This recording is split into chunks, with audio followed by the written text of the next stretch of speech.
Peggy 18.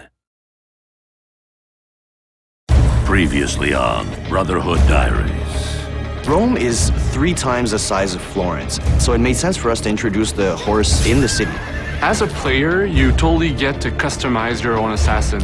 With this, the player will have some pretty kick-ass allies to help him fight the Borgia.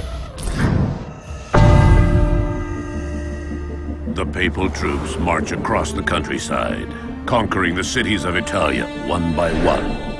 Only Ezio Auditore da Firenze stands between the Templars and his brilliant, ruthless general, Cesare, and his ambition. Welcome to Assassin's Creed Brotherhood Diaries.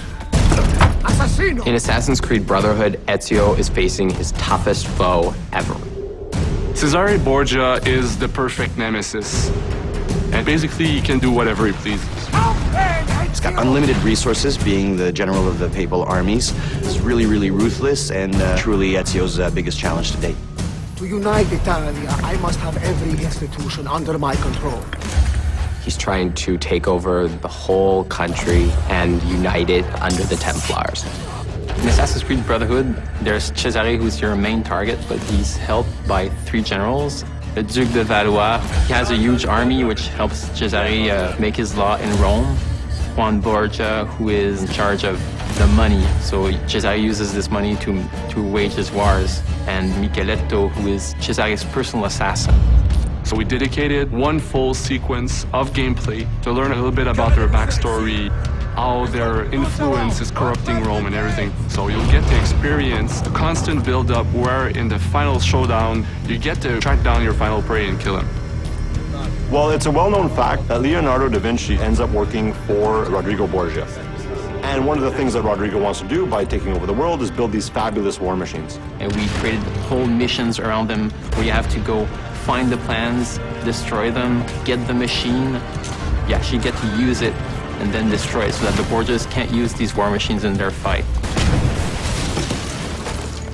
In AC2, we had what we call the secret locations. People really loved that, so we decided to bring them back in Assassin's Creed Brotherhood with a twist, of course. And once you find them, something interesting is going to happen.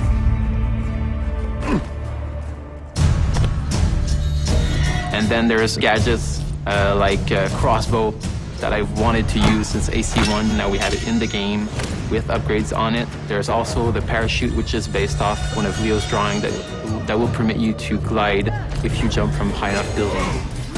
Our new strategy for combat in Assassin's Creed Brotherhood is to strike first and strike fast. We wanted to reward those that really had a more aggressive approach to it. We wanted the player to feel badass when he was performing these counter kills. So that became sort of the trademark of what the combat system is.